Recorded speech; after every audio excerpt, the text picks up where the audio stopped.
Catsup. Ano yan? The Catsup Museum. Vegan ba ito? May vegan ba dyan? Museum. Ano ba dyan? Eh, titingnan natin. Sino daw nag-invent?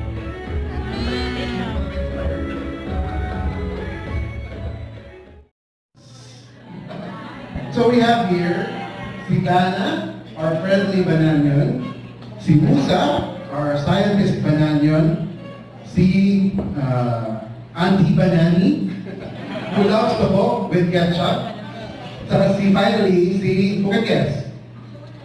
Jonah? May Jonah. Si Senyor Sagi, diba? Senyor Sagi. Ang pinakamatamis at pinakabaanghang na Sagi.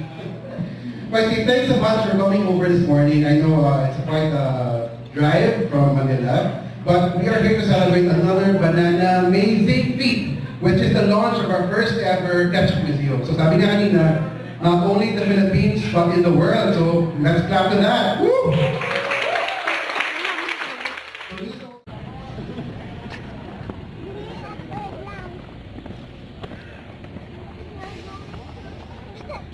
Ilaw na sabi.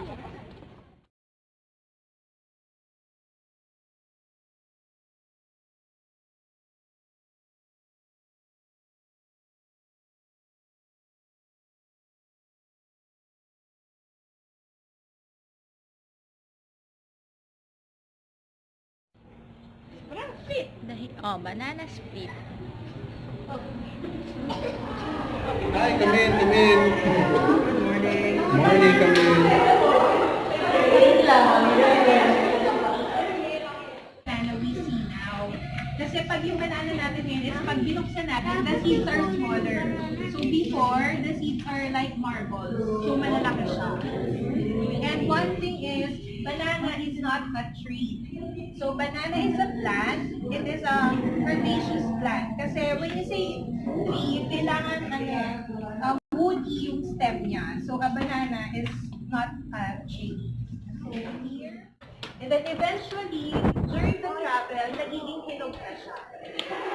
So we will now learn yung history ng banana ketchup, where it started. So nandito tayo sa Korea Orozco.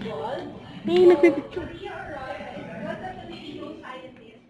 Tomatoes was very hard to find in the Philippines and was very expensive. So ang ginagamit niya is banana. So she is a hero during the World War II because, let's proceed to the another part. Let's proceed to the another.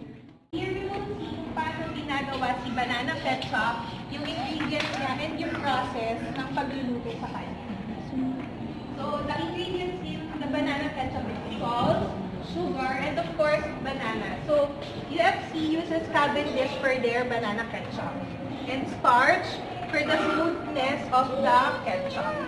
May ground black pepper, and of course, UFC, meron silang ginagamit na secret ingredient. So, hindi natin pwede sabihin yun. And then, chili pepper para dun sa tamis anghang na.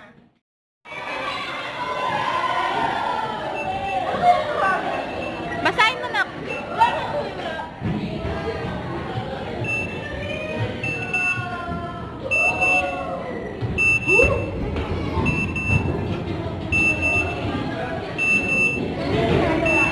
What happened? What's happening?